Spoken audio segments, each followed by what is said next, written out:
Hi everyone, আসসালামু আলাইকুম। সবাই কেমন আছেন? আই হোপ সবাই সুস্থ আছেন, ভালো আছেন। আমরাও আলহামদুলিল্লাহ আল্লাহর রহমতে খুব ভালো আছি। আবারও নতুন একটি ব্লগ ভিডিও দেখার জন্য আপনাদের আমন্ত্রণ জানাচ্ছি। আশা করছি আমার আজকের ভিডিওটা আপনাদের কাছে খুব ভালো লাগবে।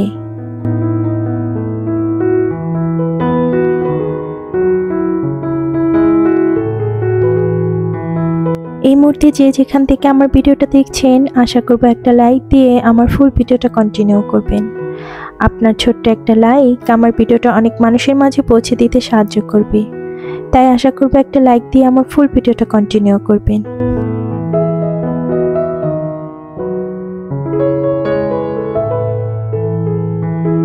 প্রতিদিনের মতো আজকের ভিডিওটা আমি শুরু করেছি সকাল থেকে। আজকের ভিডিওটা শুরু করেছি ঘর গোছানো দিয়ে।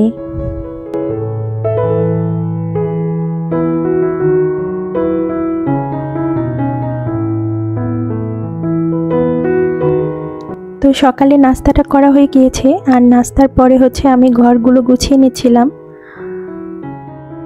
আমাদের এই বেডরুমে সাধারণত আমরা কেউ ঘুমাই না, তারপরেও বাচ্চারা খেলাধুলা করে যেহেতু, তো একটু এলোমেলো হয়ে যায়, তাই একটু গুছিয়ে নিচ্ছিলাম।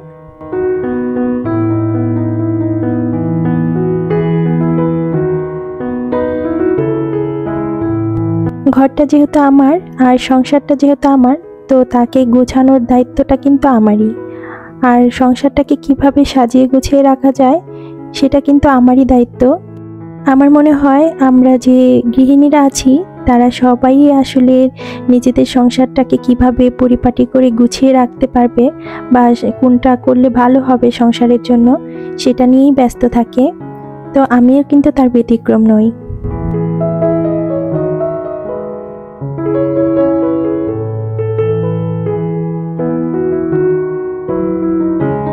আর মেয়েরা সাধারণত আমার মনে হয় ছোটবেলা থেকেই একটু গোছগাছ বা সাজানো গোছানো এগুলো কিন্তু পছন্দ করে।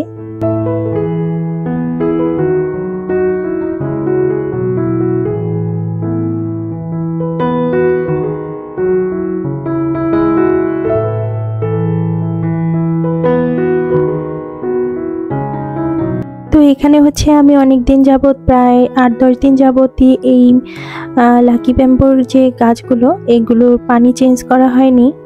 প্রায় 1 সপ্তাহ হয়ে গিয়েছে অলরেডি।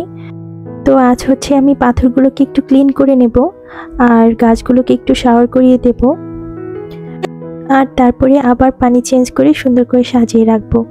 আসলে 1 সপ্তাহ পর পরই এগুলোর পানি চেঞ্জ করাটা দরকার। আর আমার কিন্তু এই গাছগুলো আমি কেটে কেটে লাগিয়েছিলাম, তো দেখলাম যে গাছের শিকড় বের হয়েছে, আর 2-1টা গাছ একটু নষ্ট হয়ে গিয়েছে, ওগুলোকে আমি একটু আলাদা করে নেব।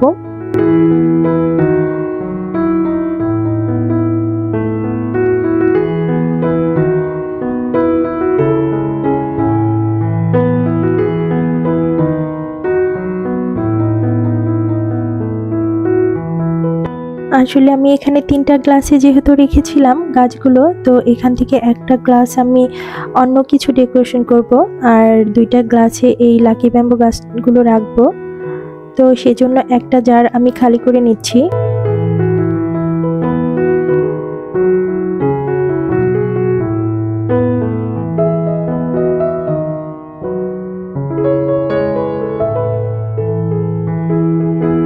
আর এই তো আমি গ্লাসগুলো কিন্তু খুব সুন্দর করে ক্লিন করে নিয়েছি।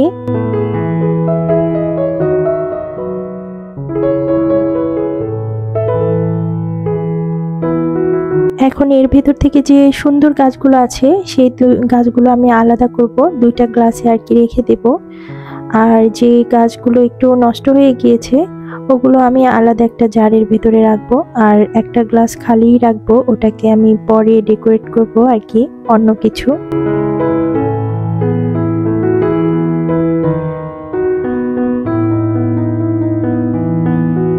আর যারা আমার চ্যানেলটা আজকে নতুন ভিজিট করছেন, আমার ভিডিওর কোনো অংশে যদি ভালো লেগে যায় তাহলে আমার চ্যানেলটা সাবস্ক্রাইব করে আমার পাশে থাকবেন। পাশে থাকা বেল আইকনটা প্রেস করে রাখবেন, এতে করে আমি নতুন কোনো ভিডিও ছাড়লেই নোটিফিকেশন আপনাদের কাছে পৌঁছে যাবে।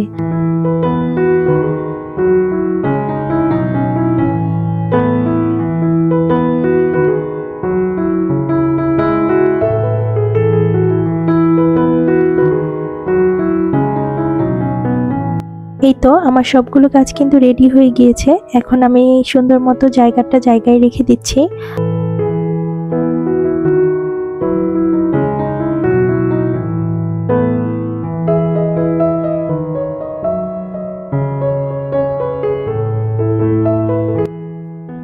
এই তো দেখতে কিন্তু ভালোই লাগছে। আসলে গাছ এমন একটা জিনিস, এটা যেখানেই সাজানো হবে সৌন্দর্যটা আরো বেড়ে যাবে।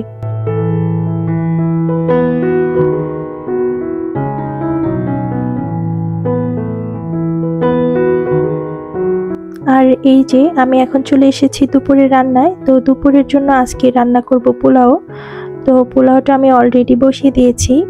আর অফ ক্যামেরায় কিন্তু আমি সবকিছু আগে থাকতে রেডি করে নিয়েছিলাম, যাতে আমার রান্নাটা খুব দ্রুত হয়ে যায়।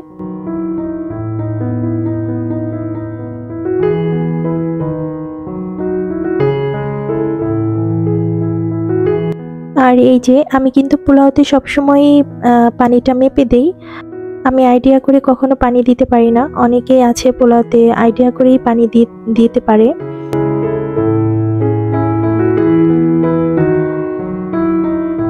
আর আমি কিন্তু পোলাওতে হালকা সামান্য একটু চিনি ব্যবহার করি, এতে করে আমার কাছে মনে হয় পোলাওটা খেতে ভালো লাগে।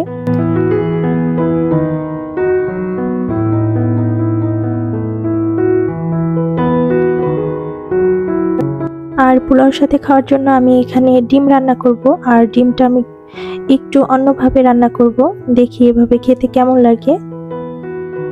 অনেকটা আর কি ডিমের কুরমার মতোই।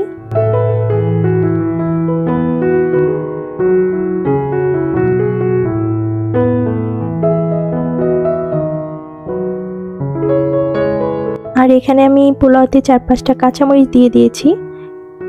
তো দিয়ে আবার নেড়ে চেড়ে একটু ঢাকনা দিয়ে ঢেকে দিচ্ছি। আর এই সাইডে আমি ডিমটা রান্না করে নেব।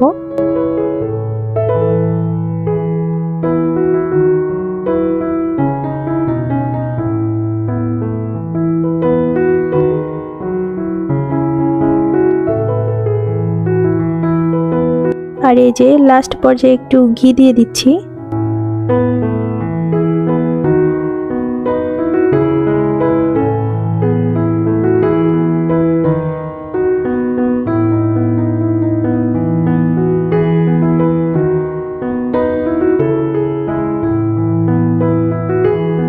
আর আমি যে এভাবে ডিম রান্না করেছিলাম, খেতে কিন্তু মাশাআল্লাহ অনেক ভালোই হয়েছিল, আমার কাছে খুব ভালো লেগেছিল। আমি পানি দেওয়ার পর একটু বাদাম বাটা দিয়ে দিচ্ছি। আমার কাছে টক দই ছিল না, তাহলে আমি একটু টক দইও দিতাম, যেহেতু রোস্ট আকারে আর কি আমি রান্না করব। রোস্টে আমি যেভাবে রান্না করি ঠিক ওরকম ভাবেই রান্না করব। আর এই যে আমি শুধু হলুদের ফাঁকিটা বাদে অন্যান্য মশলাগুলো দিয়ে দিচ্ছি, আর হালকা একটু চিনি দিয়ে দিচ্ছি। আর এখন দিয়ে দিচ্ছি রোস্টের যে মশলাটা থাকে সেই মশলাটা। আর এরপর আমি কিছুটা সময় কষিয়ে নেব। আর দিয়ে দিচ্ছি একটু টমেটো সস। আর সসটা শেষ হয়ে গিয়েছিল, এই জন্য আমি একটু পানি দিয়ে দিয়েছি। আর এখন দিয়ে দিচ্ছি ডিমটা। আর ডিমটা আমি খুব বেশি কড়া করে ভাজিনি, আমার কাছে খুব বেশি কড়া ভাজা ভালো লাগে না। আর এখন দুধ দিয়ে দিচ্ছি।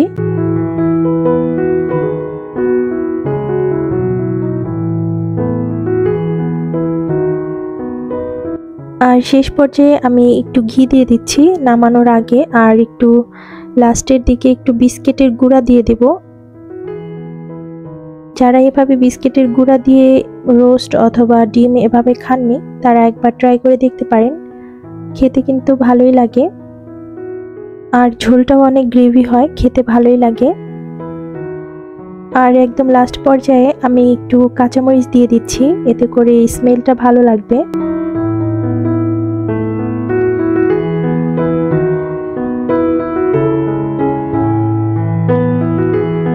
এই তো আমার ডিমের কারিটা কিন্তু একদম রেডি হয়ে গিয়েছে। এখন আমরা দুপুরের খাবারটা খেয়ে নেব। দেখতে পাচ্ছেন অনেক গ্রেভি হয়েছে, আর খেতে কিন্তু অনেক সুস্বাদু হয়েছিল।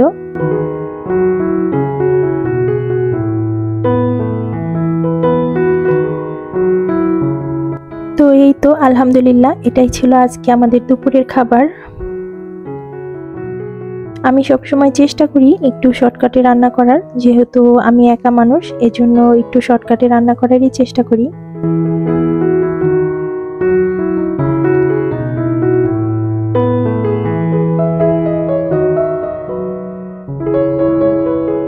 এই তো আজকের ভিডিও এ পর্যন্তই। ভালো থাকবেন সবাই, দেখা হবে পরবর্তী নতুন কোনো ভিডিওতে। আমাদের জন্য দোয়া করবেন।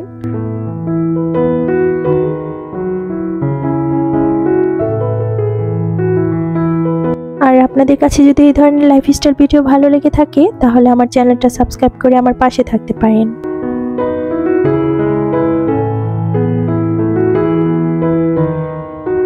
আমার আগামী ভিডিও দেখার আমন্ত্রণ জানিয়ে আজকের মতো এখানেই বিদায় নিচ্ছি। ভালো থাকবেন সবাই। আল্লাহ হাফেজ।